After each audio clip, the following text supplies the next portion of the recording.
दोस्तों, तो मैं आपका दोस्त और होस्ट सुमित केसरी। जैसा कि आप सबको बता चुका हूं दोस्तों पिछली वीडियोस में कि जीके और करंट अफेयर्स ऐसा टॉपिक है या सब्जेक्ट बोल सकते हैं जो अकेले 55 नंबर कवर करता है एनसीएल के एग्ज़ाम में। तो दोस्तों, मैं बस यही कहना चाहता हूं कि जीके और करंट अफेयर्स इतना मजबूत कर लीजिए कि ये जो टॉपिक्स हैं इनसे कोई भी क्वेश्चन आए आप आसानी से अटेम्प्ट कर लें। इसके लिए मैं कुछ वीडियोस लाया हूँ। ये तीसरी वीडियो है जीके और करंट अफेयर से रिलेटेड। यदि आप इनको रेगुलर अच्छे से देखते हो दोस्तों, आप इसको एक बार रिवाइज भी कर लेना 15 दिन 1 महीने में, तो आप जीके से कोई भी क्वेश्चन मिस नहीं करोगे। दोस्तों, मैं सच्चाई बताऊं, जितना मेरा एक्सपीरियंस है मैं बता दूं कि जो रैंक डिसाइड होती है एनसीएल के एग्ज़ाम में या फिर कोई गवर्नमेंट एग्ज़ाम में, वो जीके से कारण ही होती है। क्योंकि सिलेबस में बाकी सारी टॉपिक्स जो होते हैं, चाहे भले वो ट्रैफिक हो, चाहे हिंदी हो, चाहे इंग्लिश हो, वो तो हर बच्चा करके आता है। पर दोस्तों, ये जो टॉपिक है जीके, ये अकेले ही रैंक डिसाइड करवाने में या सिलेक्शन पक्का करवाने में बहुत मदद करता है। तो दोस्तों, मैं चाहता हूँ कि आप इस वीडियो को ध्यान से देखें और आप मिलाओगे कि जो सिलेबस है उसके जो टॉपिक्स हैं, जैसे साइंस हो गया, जनरल नॉलेज में एक टॉपिक है साइंस, और इतिहास से रिलेटेड या कुछ जगहों से रिलेटेड उसमें जो टॉपिक्स दिए हुए हैं वो आपके सिलेबस को कवर करते हैं। तो दोस्तों, ध्यान से देखिएगा वीडियो। ये वीडियो में आपको लगभग 100 के अबाउट को या उससे ज़्यादा भी क्वेश्चंस मिलेंगे। यदि आप इनको कवर करते हो तो मैं इतना तो विश्वास दिला सकता हूँ कि आपको एनसीएल के एग्ज़ाम देते समय जनरल नॉलेज से रिलेटेड कोई भी प्रॉब्लम नहीं आएगी। तो चलिए दोस्तों, स्टार्ट करते हैं स्पीड में। पृथ्वी पर दिन और रात होते हैं। तो दोस्तों, पृथ्वी पर दिन और रात जो होते हैं वो दैनिक गति के कारण होते हैं। ध्यान रखिएगा, साइंस से रिलेटेड क्वेश्चन है। सबसे बड़ा ग्रह कौन सा है? दोस्तों, बृहस्पति जो ग्रह है तो सबसे बड़ा ग्रह है। सबसे छोटा ग्रह की यदि बात कर ली जाए दोस्तों, तो बुध ऐसा ग्रह है जो सबसे छोटा ग्रह है और यह सूर्य के सबसे निकटतम में होता है। अगुलहास धारा किस महासागर में से बनती है दोस्तों? तो अगुलहास धारा किस महासागर से बनती है? तो वो हिंद महासागर में बनती है। ध्यान रखिएगा दोस्तों, ये साइंस से रिलेटेड क्वेश्चन है, इनके आने के चांस हैं। पृथ्वी का सबसे भीतरी वाला भाग क्रोड किसका बना होता है? तो जो पृथ्वी के सबसे सेंटर वाला पॉइंट होता है जिसे क्रोड बोलते हैं, ये भी यदि पूछ लिया कि पृथ्वी के सबसे सेंटर वाला पॉइंट क्या होता है, क्या कहलाता है, तो आप आसानी से टिक मारिएगा जिसमें ऑप्शन दिया हुआ क्रोड कहलाता है। तो फिलहाल तो पूछ रहा है कि क्रोड जो होता है किसका बना होता है। ध्यान रखिएगा, लोहा और निकेल का जो है आपका क्रोड बना हुआ होता है। यदि दोस्तों पूछ लिया कि मैग्नीज के उत्पादन में भारत का दूसरा स्थान है, ठीक है, ये भी ध्यान रखिएगा कि मैग्नीज के उत्पादन में भारत का कौन सा स्थान है। यदि ऐसा क्वेश्चन आया तो आप तुरंत टिक कीजिएगा कि भारत का जो है दूसरा स्थान है। यदि पूछ लिया प्रथम स्थान किसका है, तो आप ध्यान रखिएगा रूसी संघ जो है उसका प्रथम स्थान है। निम्नलिखित में से कौन देश कोयले का सबसे बड़ा उत्पादक है? तो दोस्तों, कोयले के मामले में जो है अमेरिका नंबर 1 पे चल रहा है फिलहाल। ध्यान रखिएगा, इनमें किसको जापान का मैनचेस्टर कहा जाता है? यदि क्वेश्चन आया जापान का मैनचेस्टर किसे कहा जाता है, तो ओसाका को जापान का मैनचेस्टर कहा जाता है। भारत के स्वतंत्र संघर्ष के दौरान डिकेन एजुकेशनल सोसाइटी नामक संस्था की स्थापना किसने की थी? तो स्वतंत्रता के दौरान ये जो नाम दिया गया, इसकी स्थापना जो है बाल गंगाधर तिलक जी ने की थी। दोस्तों, अगला क्वेश्चन देखते हैं। 1857 के गदर के समय भारत का गवर्नर जनरल कौन था?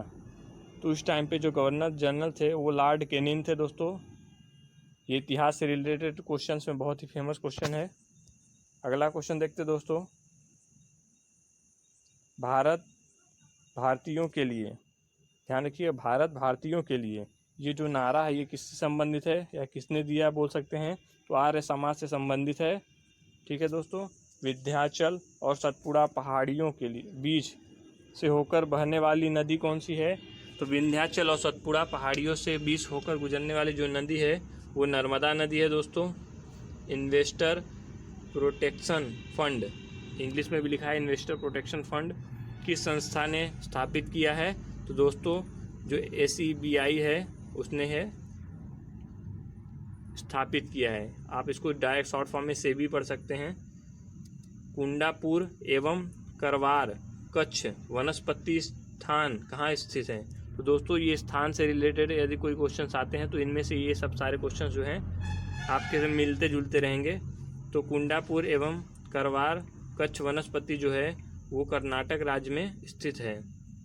भारत की प्रथम बहुउद्देशिक परियोजना किस नदी पर बनाई गई थी? तो दोस्तों ये ध्यान रखिएगा, परियोजना से रिलेटेड भी क्वेश्चंस आते हैं उसमें। तो जो बहुउद्देशिक परियोजना है वो दामोदर नदी पर बनाई गई थी। भारत में प्रथम स्थापित परमाणु संयंत्र कौन सा है? दोस्तों तो एटॉमिक प्लांट यदि बात की जाए कि पहला एटॉमिक प्लांट जो है कहाँ पे बनाया गया था, तो तारापुर परमाणु संयंत्र जो है बहुत फेमस है और ये जो है प्रथम अपना क्वेश्चन देखते हैं। आगरा शहर को किसने बसाया? तो आगरा शहर की बात की जाए दोस्तों तो आगरा शहर को सिकंदर लोदी ने बसाया है, ध्यान रखिएगा। राष्ट्रीय प्रतीक के निचले भाग में उत्कीर्णित शब्द सत्यमेव जयते किस संदर्भ से लिया गया है? तो दोस्तों जो सत्यमेव जयते लिखा रहता है वो मुद्कोपनिषद के संदर्भ में लिया जाता है, ध्यान रखिएगा। अशोक के शिलालेख की लिपि क्या है? तो अशोक जो लिखा है उसकी जो शिला लिपि जो है दोस्तों वो आपकी ब्राह्मी लिपि से संबंधित है, ध्यान रखिएगा यह क्वेश्चन। दोस्तों ये क्वेश्चन जो हैं आपके इंडिया से रिलेटेड जितने भी अच्छे अच्छे क्वेश्चंस हैं उनमें गिने जाते हैं। तो बहु निम्नलिखित में से किसका लोकप्रिय उत्सव है? तो एक बहु लोकप्रिय उत्सव है, ये कहाँ पे मनाया जाता है दोस्तों? तो ये असम में मनाया जाता है। विवेकानंद रॉक मेमोरियम कहाँ स्थित है? तो ये विवेकानंद रॉक मेमोरियम जो है वो तमिलनाडु में स्थित है दोस्तों। ये एक म्यूजियम है, ध्यान रखिएगा। महात्मा गांधी को राष्ट्रपिता के रूप में उल्लेख सबसे पहले किसने किया था? तो महात्मा गांधी को राष्ट्रपिता सबसे पहले जो है सुभाष चंद्र बोस जी ने बोला था। प्रथम गोलमेज सम्मेलन कहाँ हुआ था? यदि गोलमेज सम्मेलन की बात की जाए तो लंदन में हुआ था। देश का लौह पुरुष किसे कहा जाता है? तो ये तो बच्चा बता सकता है दोस्तों। जो देश का लौह पुरुष है वो सरदार पटेल जी को कहा जाता है। महात्मा गांधी जी को अधनंगा फकीर किसने कहा था? तो बताइए दोस्तों कौन किसने कहा था? तो चर्चिल ने महात्मा गांधी जी को अधनंगा फकीर कहा था। महात्मा गांधी निम्नलिखित में से किनसे अधिक प्रभावित थे? तो दोस्तों लियो टॉल्स्टॉय जो थे इनसे जो थे महात्मा गांधी अत्यधिक प्रभावित थे। महात्मा गांधी का जन्म यदि पूछ लिया जाए ये तो नॉर्मल सा है, कोई बता सकता है, 1869 में हुआ था।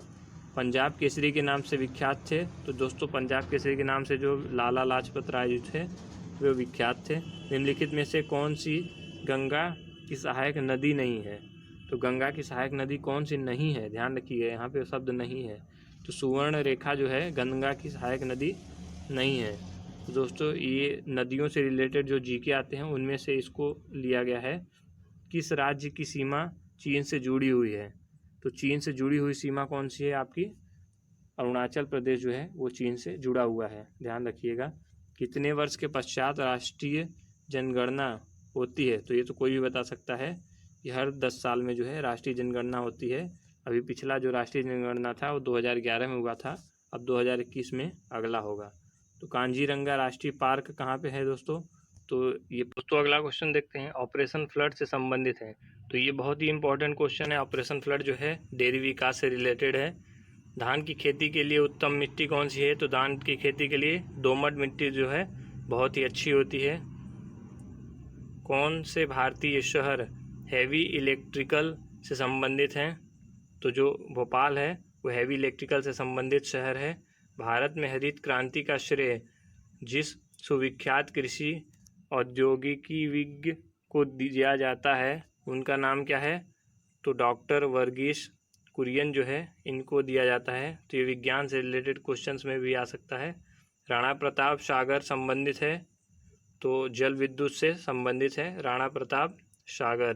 पृथ्वी और सूर्य के बीच अधिकतम दूरी किस तिथि को होती है? तो विज्ञान से रिलेटेड क्वेश्चंस में इसका नाम आएगा। तो 4 जुलाई को जो है पृथ्वी और सूर्य के बीच की अधिकतम दूरी हो जाती है दोस्तों। भारत के राज्य चिन्ह में प्रयुक्त होने वाले शब्द सत्यमेव जयते किस उपनिषद से लिया गया है?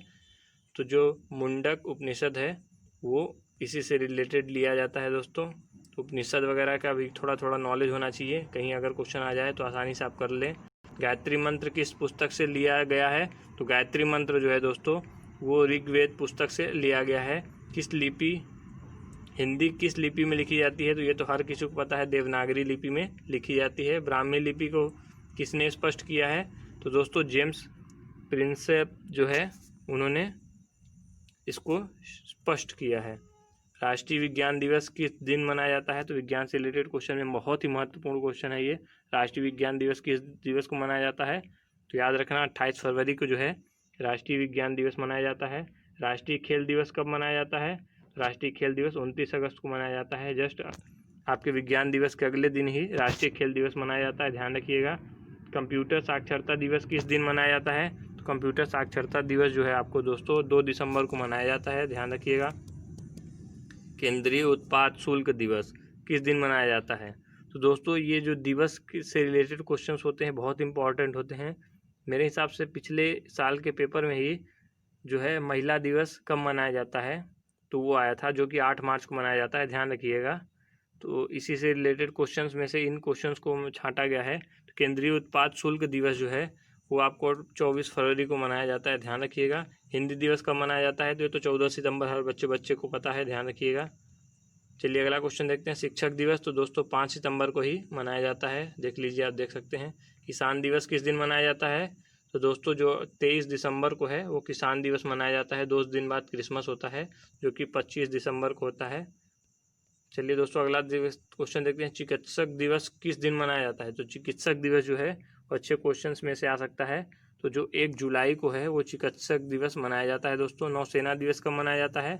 तो 4 दिसंबर को जो है नौसेना दिवस मनाया जाता है। तो हो सके तो आप इसकी अलग से एक नोट्स बना लीजिए जिसमें दिवस के क्वेश्चन रहेंगे, तो आप स्पीड से इसको रीड आउट कर सकते हैं। राष्ट्रीय एकता दिवस कब मनाया जाता है? तो राष्ट्रीय एकता दिवस जो है 19 नवंबर को मनाया जाता है।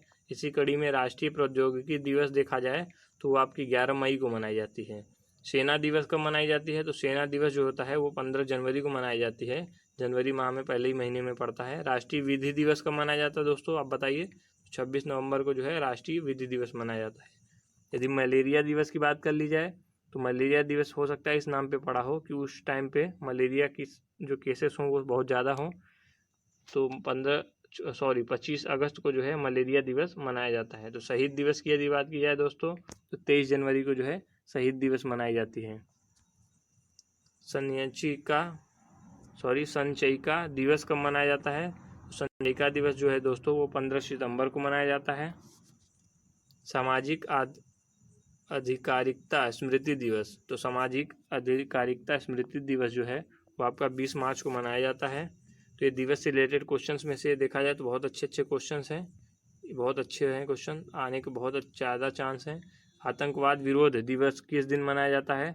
तो आतंकवाद विरोध दिवस जो है वो आपकी 21 मई को मनाई जाती है। सशस्त्र सेना झंडा दिवस कब मनाया जाता है? तो 7 दिसंबर को जो है सशस्त्र सेना झंडा दिवस मनाया जाता है दोस्तों। पुलिस स्मृति दिवस की बात कर ली जाए अगर तो 21 अक्टूबर को मनाया जाता है। 31 मई किस रूप में मनाया जाता है? तो दोस्तों 31 मई जो है वो आपकी एंटी टोबैको डे मनाया जाता है। तो एंटी टोबैको मतलब दोस्तों जो तंबाकू विरोध या तंबाकू विरोध में ही ये दिवस मनाया जाता है। उस दिन तंबाकू वगैरह न खाने की प्रेरणा दी जाती है। तो 21 जनवरी को निम्नलिखित में से किसका जन्म दिवस मनाया जाता है? तो दोस्तों 21 जनवरी को जो है गुरु गोविंद सिंह की दिवस या जन्म तिथि मनाई जाती है। प्रतिवर्ष किसकी स्मृति 13 फरवरी को महिला दिवस मनाया जाता है? तो सरोजिनी नायडू की प्रतिवर्ष स्मृति में जो है 13 फरवरी को महिला दिवस मनाया जाता है।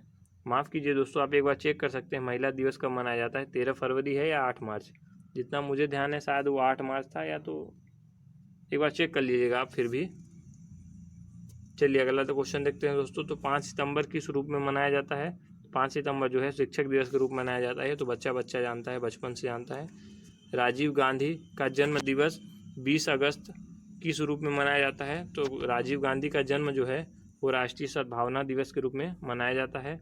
बाल दिवस कब मनाया जाता है दोस्तों? तो 14 नवंबर को जो है बाल दिवस मनाया जाता है। हमने बचपन में खूब मनाया यह दिवस। प्रवासी भारतीय दिवस कब मनाया जाता है? प्रवासी भारतीय दिवस जो है 9 जनवरी को मनाई जाती है। दोस्तों दिवस से रिलेटेड ये अच्छे अच्छे क्वेश्चंस हैं। मैं ये नहीं बोलता कि इनमें से बहुत सारे क्वेश्चन आएंगे, पर एक न एक क्वेश्चन जो है आना फिक्स है। तो राष्ट्रीय युवा दिवस कब मनाया जाता है? तो 12 जनवरी को जो है राष्ट्रीय युवा दिवस मनाया जाता है, जो कि स्वामी विवेकानंद के जयंती के हिसाब से मनाया जाता है। उन्होंने कहा था कि मेरी जयंती में आप राष्ट्रीय युवा दिवस को भी सम्मिलित कीजिए, या फिर ऐसा बोल सकते हैं कि उनकी याद में हम राष्ट्रीय युवा दिवस मनाते हैं। इस दिन हम जो है सूर्य नमस्कार और बाकी कई सारे प्राणायाम वगैरह करते हैं। तो राष्ट्रीय पक्षी दिवस कब मनाया जाता है दोस्तों? तो राष्ट्रीय पक्षी दिवस 12 नवंबर को मनाया जाता है। बाल दिवस कब मनाया जाता है? बाल दिवस किस महापुरुष की जयंती के रूप से मनाया जाता है? तो जो पंडित जवाहरलाल नेहरू है, उन्होंने अपनी जयंती को बाल दिवस के रूप में मनाने को कहा है। देश के प्रथम राष्ट्रपति सर्वपल्ली राधाकृष्णन का जन्म दिवस किस रूप में मनाया जाता है? तो शिक्षक दिवस के रूप में मनाया जाता है। दोस्तों ये बहुत ही विख्यात हैं। बीटिंग द रिट्रीट का संबंध किससे है? तो गणतंत्र दिवस से बीटिंग द रिट्रीट का संबंध है। निम्नलिखित में से किसका जन्म दिवस डॉक्टर्स दिवस के रूप में मनाया जाता है? तो डॉक्टर विधान चंद रॉय का जो जन्म है उसको डॉक्टर्स दिवस के रूप में मनाया जाता है। किस महापुरुष की जयंती राष्ट्रीय युवा दिवस के रूप में मनाया जाता है? तो जो स्वामी विवेकानंद, जैसा कि मैंने कुछ देर पहले कहा था कि इनकी जयंती को जो है युवा दिवस के रूप में मनाया जाता है। किस भारतीय हॉकी खिलाड़ी का जन्म दिवस राष्ट्रीय खेल दिवस के रूप में मनाया जाता है दोस्तों? तो मेजर ध्यानचंद जो हॉकी के जादूगर के नाम से जाने जाते थे, उनका जो जन्म है उसे राष्ट्रीय खेल दिवस के रूप में मनाया जाता है दोस्तों। विश्व के डाकघरों का सबसे बड़ा जाल किस देश में पाया जाता है? तो जो भारत में है वो डाकघरों का जो विश्व का जाल बोला जाता है। ऐसा भारत में डाकघरों की संख्या की यदि बात की जाए तो 1.5 लाख, मतलब 1.5 लाख जो है उतने हैं भारत में डाकघर हैं, इसलिए इसको विश्व का डाकघर भी कहा जाता है। ग्रीन चैनल है एक, तो जो ग्रीन चैनल जो है दोस्तों वो एक डाक सेवा है। भारत में डाक सूचकांक प्रणाली की शुरुआत किस वर्ष हुई? तो दोस्तों 1972 में जो है डाक सूचकांक प्रणाली की शुरुआत हुई। भारत को कितने डाक जोन में विभाजित किया गया है? भारत को 8 डाक जोन में विभाजित किया गया है। प्रसिद्ध विरूपाक्ष मंदिर कहाँ स्थित है? तो विरूपाक्ष मंदिर की बात की जाए तो हप्पी में स्थित है। हिंद भारत की जनता के संदर्भ में हिंदू शब्द का प्रथम बार प्रयोग किया था। तो हिंदू शब्द का प्रथम बार जो है अरबों ने किया था। मोहनजोदड़ो कहाँ स्थित है? तो दोस्तों मोहनजोदड़ो जो है कोई बता सकता है, सिंध में स्थित है। तो महात्मा गांधी ने सत्याग्रह क्रियाविधि सबसे पहले कहाँ प्रस्तुत की थी? तो दोस्तों चंपारण में जो है महात्मा गांधी ने सत्याग्रह को शुरुआत किया था। बैंकिंग के क्षेत्र में सीबीएस में सी का पूर्ण रूप क्या है? तो सीबीएस में जो सी का यूज होता है उसे कोर बोलते हैं। सीएडी का पूर्ण रूप क्या है? तो दोस्तों सीएडी का फुल फॉर्म, तो दोस्तों फुल फॉर्म से रिलेटेड भी क्वेश्चन अच्छे आते हैं एनसीएल में। तो कंप्यूटर एडेड डिज़ाइन जो है वो सीएडी का फुल फॉर्म है।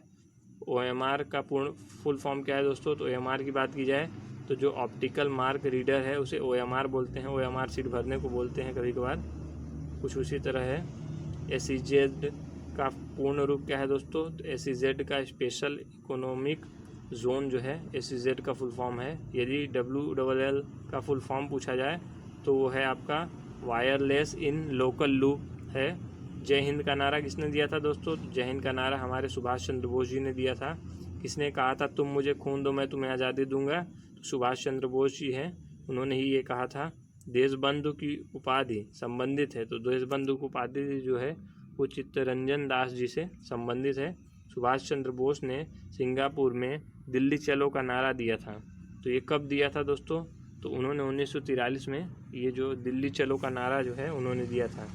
गांधी इरविन समझौता किससे संबंधित है? तो गांधी इरविन समझौता जो है दोस्तों वो सविनय अवज्ञा आंदोलन से संबंधित है, जो गांधी जी के द्वारा ही प्रस्तावित है। महात्मा गांधी को सर्वप्रथम राष्ट्रपिता किसने कहा था? ये तो क्वेश्चन हो चुका है दोस्तों। तो सर्वप्रथम सुभाष चंद्र बोस जी ने कहा था। कायदे आज़ाद किसे कहा जाता है? तो दोस्तों मोहम्मद अली जिन्ना जी को कायदे आज़ाद कहा जाता है, जिनकी वजह से भारत और पाकिस्तान का बंटवारा हुआ था। ये जिद पे अड़ गए थे कि हमें जो है पाकिस्तान में हमें मुसलमानों के लिए अलग से एक देश चाहिए जहाँ पे वो आसानी से रहें। बाकी यदि जिन्ना न होते तो शायद आज भारत और पाकिस्तान एक ही होता और वो एक संपूर्ण भारत होता, राष्ट्र होता। चौरी चौरा नाम प्रसिद्ध स्थल कहाँ है? तो दोस्तों चौरी चौरा जो नाम है वो गोरखपुर से रिलेटेड है। यहाँ पे एक घटना हुई थी, उसका आप जो है व्याख्यान कर सकते हैं, आप गूगल कर सकते हैं। मैं आपको बताऊंगा तो काफ़ी समय में टाइम लगेगा। तो चलिए दोस्तों कुछ और क्वेश्चंस देख लेते हैं, उसके बाद ये एंड करते हैं। ये अच्छे अच्छे क्वेश्चन हैं दोस्तों। किसने कहा था मध्य रात्रि के टकोर पर जब संसार सोता है भारत अपने जीवन व स्वतंत्रता के लिए जाग उठेगा? तो दोस्तों ये जवाहरलाल नेहरू जी ने कहा था। Who lives if India dies किसकी उक्ति है? तो कौन बचेगा जब भारत मर जाएगी? तो ये जो बात कही है वो जवाहरलाल नेहरू जी ने कही है। पंजाबी भाषा किस लिपि में लिखी जाती है दोस्तों? तो यदि हिंदी की बात की जाए तो वो देवनागरी है, और यदि पंजाबी की बात की जाए तो वो गुरुमुखी लिपि से ली गई है। किस लिपि को सभी लिपियों का जन्मदाता कहा जाता है? तो दोस्तों जो ब्राह्मी लिपि है वो सभी लिपियों का जन्मदाता कहा जाता है। किस काल की लिपि को चित्राकार लिपि कहा जाता है? तो दोस्तों सिंधु काल को जो है चित्राकार लिपि कहा जाता है। जैन सूत्र में कितनी लिपियों का उल्लेख है? जैन सूत्र में 18 लिपियों का उल्लेख है। बौद्ध ग्रंथ ललित विस्तार में कितनी लिपियों का उल्लेख है? तो जो बौद्ध ग्रंथ ललित विस्तार में जो है दोस्तों ध्यान रखिएगा, इसमें 89 लिपियों का जो है उल्लेख है। अशोक के शिलालेखों की क्या लिपि है? तो अशोक के शिलालेखों की जो है ब्राह्मी लिपि है। भारत की तीसरी सर्वाधिक बोली जाने वाली भाषा कौन सी है? तो भारत में तीसरी सबसे ज़्यादा बोली जाने वाली जो भाषा है वो तेलुगु है। पहली तो हिंदी है, ध्यान रखिएगा। चोल शासकों की भाषा क्या थी? चोल शासकों की भाषा वो तमिल ही थी। तो इसी तरह तमिल जो है तीसरी ऐसी बोली है जो भारत में सबसे ज़्यादा बोली जाने वाली भाषा है। हिंदी भाषा भारतीयों का प्रतिशत लगभग कितना है? तो हिंदी भाषा की जो बोलने वाली जनसंख्या वो 40% है। भारतीय भाषाओं में हिंदी के बाद विश्व की कौन सी भाषा अधिकतम बोली जाती है? तो बांग्ला जो है वो दोस्तों सबसे ज़्यादा बोली जाती है। गोवा की स्वीकृत राजभाषा कौन सी है? तो गोवा की स्वीकृत राजभाषा जो है वो कोंकणी है। कौन सी भाषा देव भाषा है? तो संस्कृत भाषा जो है दोस्तों वो देव भाषा है। तो भाषा से रिलेटेड भी अच्छे अच्छे क्वेश्चंस आते हैं एनसीएल में, तो ध्यान रखिएगा। भारत का प्राचीन भाषा कौन है? तो दोस्तों जो संस्कृत है वो प्राचीन भाषाओं में से एक है। हमारे कई ग्रंथ जो हैं संस्कृत में लिखे हुए हैं। निम्नलिखित में से किस देश में अधिकतम संख्या में भाषाएं बोली जाती हैं? तो भारत ही ऐसा देश है जिसमें सबसे अधिकतम भाषाएं बोली जाती है दोस्तों। यदि बात की जाए रजिस्टर्ड, जो कि इंडिया के दस्तावेज में रजिस्टर्ड है, उसमें 22 भाषाएं हैं जो भारत में बोली जाती हैं। केंद्रीय भारतीय भाषा संस्थान कहाँ स्थित है? तो दोस्तों मैसूर में जो है ये स्थित है। राष्ट्रीय साक्षरता मिशन की शुरुआत कब हुई थी? राष्ट्रीय साक्षरता मिशन की शुरुआत 1988 ईस्वी में हुई थी। राष्ट्रीय साक्षरता मिशन की शुरुआत कब हुई थी? तो अभी हमने कुछ ऊपर ही डिस्कस किया है, तो 1988 में हुई थी, वापस रिपीट हो गया है। नवोदय विद्यालय में दाखिला किस कक्षा में होता है? तो ये तो नवोदय में जो पढ़ा होगा या फिर उसके कोई दोस्त होंगे वो आसानी से बता सकते हैं कि 6ठी क्लास से जो है इसमें दाखिला स्टार्ट हो जाता है दोस्तों। अच्छे क्वेश्चंस की श्रेणियों में चलिए आगे बढ़ते हैं। मुक्त विश्वविद्यालय की स्थापना सर्वप्रथम कहाँ हुई? तो मुक्त विश्वविद्यालय की सर्वप्रथम स्थापना जो है दोस्तों वो इंग्लैंड में हुई। इंदिरा गांधी राष्ट्रीय मुक्त विश्वविद्यालय की स्थापना कब हुई? तो 1985 ईस्वी में जो है इसकी स्थापना हुई। इंदिरा गांधी राष्ट्रीय मुक्त विश्वविद्यालय का मुख्यालय की यदि बात कर ली जाए तो वो जो है नई दिल्ली में है। आपका केंद्रीय अंग्रेजी एवं विदेशी भाषा संस्थान कहाँ है? तो ये जो हैदराबाद में केंद्रीय अंग्रेजी एवं विदेशी भाषा संस्थान है दोस्तों, ध्यान रखिएगा। भारतीय पशु चिकित्सा अनुसंधान संस्थान कहाँ है? तो वो इज्जत नगर में है दोस्तों, इज्जत वाली बात है, ध्यान रखिएगा, इज्जत मत डुबाइएगा। ऐसे में आपको याद रहेगा, ऐसी कुछ चीज़ें बना लीजिए कि आप। भारतीय खनन विद्यालय कहाँ है? तो धनबाद में जो है भारतीय खनन विद्यालय है। फोर्ट विलियम कॉलेज कहाँ है? फोर्ट विलियम कॉलेज जो है वो कोलकाता में है दोस्तों। विश्व भारती विश्वविद्यालय की स्थापना किसने की थी? तो विश्वविद्यालय जो कि जिसका नाम विश्व भारती है उसकी स्थापना रविन्द्रनाथ टैगोर ने की थी। शिक्षा में सुधार हेतु ब्रिटिश सरकार ने सैडलर आयोग कब नियुक्त किया था? दोस्तों सेटलर आयोग जो है 1917 में ईस्वी में हुआ था। मुगल काल में किस भाषा का रेख्ता कहा जाता है? तो मुगल भाषा में उर्दू भाषा को जो है रेख्ता कहा जाता है, ध्यान रखिएगा। दोस्तों अच्छे क्वेश्चंस की श्रेणी में थोड़े क्वेश्चन और देखने तो बनते ही हैं। भारत की किस भाषा को इटालियन ऑफ द कहा जाता है? इटालियन ऑफ द ईस्ट को जो है वो आपकी तेलुगु भाषा को कहा जाता है। देश के एकमात्र किस राज्य की राजभाषा अंग्रेजी है? तो दोस्तों एकमात्र कौन सा देश है जिसकी राजभाषा जो है इंग्लिश है? तो नागालैंड जो है दोस्तों उसकी राजभाषा जो है इंग्लिश है। निम्नलिखित देशों में से किसमें तमिल एक प्रमुख भाषा है? कौन सी देश में तमिल जो है प्रमुख भाषा है? तो सिंगापुर में जो है तमिल एक प्रमुख भाषा है। अमीर खुसरो ने किसके विकास में अग्रणी भूमिका निभाई थी? तो अमीर खुसरो ने खड़ी बोली के विकास में अग्रणी भूमिका निभाई थी। दोस्तों त्रिपुरा की राजभाषा क्या है? तो त्रिपुरा की राजभाषा जो है वो बांग्ला है। बहुत अच्छा क्वेश्चन है दोस्तों। निम्नलिखित में से कौन से राज्य ने उर्दू को अपनी सरकारी भाषा के रूप में स्वीकृति प्रदान की है? तो जम्मू कश्मीर जो है उर्दू भाषा को प्रदान किया है। दोस्तों दूरदर्शन की प्रथम समाचार वाचिका कौन थी? तो दूरदर्शन की जो प्रथम समाचार उन्होंने दिया था वो प्रतिमा पुरी जी हैं। दूरदर्शन का दैनिक राष्ट्रीय कार्यक्रम किस वर्ष आरंभ किया गया था? तो 1972 में जो है दूरदर्शन का राष्ट्रीय कार्यक्रम आरंभ किया गया था। सबसे अधिक डाकघर किस देश में है? तो ये तो हम डिस्कस ही कर चुके भारत में। यदि पोस्टल इंडेक्स नंबर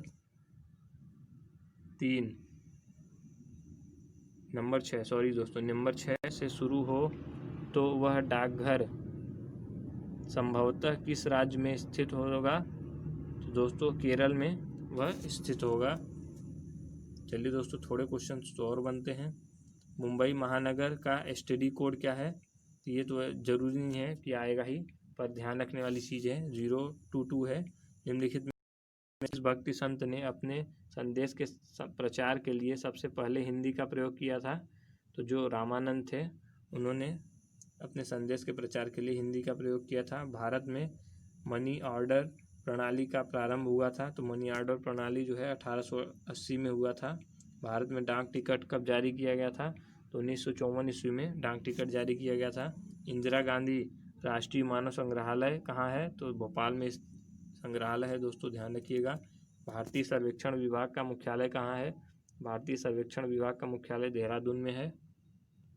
राजस्थान स्थित जावर की खाने किस खनिज के लिए प्रसिद्ध हैं? तो दोस्तों जस्ता के खनिज के लिए ये प्रसिद्ध हैं। धार्मिक कविताओं का संकलन कुरल किस भाषा में है? तो कुरल जो है वो तमिल भाषा में है। दोस्तों विधायिका को किस प्रकार की सरकार में कार्यपालिका से अधिक प्राथमिकता मिलती है? तो विधायिका को किस प्रकार की सरकार में कार्यपालिका से अधिक प्राथमिकता मिलती है? तो संसदीय सरकार में जो है विधायिका को कार्यपालिका से अधिक प्राथमिकता मिलती है। अनवार ए सुथैली ग्रंथ, तो दोस्तों पुस्तकों और ग्रंथ से रिलेटेड क्वेश्चंस आने के बहुत अच्छे चांस होते हैं। तो अनवार ए सुहैली ग्रंथ किसका अनुवाद है? तो दोस्तों ये जो है पंचतंत्र का अनुवाद है। पंचतंत्र जो कि बहुत ही अच्छी ग्रंथ है, इसका जो है अनुवाद है अनवार ए सुहैली। तो दोस्तों आप जीके से रिलेटेड यदि इतनी वीडियो कवर कर लेते हैं, इसको अच्छे से रिपीट कर लेते हैं टाइम पर, तो आपके कोई क्वेश्चन मिस नहीं होंगे। तो हमारी वीडियोस को लाइक कीजिए। यदि आप चैनल पे नए हो तो प्लीज़ सब्सक्राइब कीजिए। तो चलिए मिलते हैं अगली वीडियो में, तब तक के लिए bye bye, tata and thanks for watching the video. मिलते हैं अगली वीडियो में।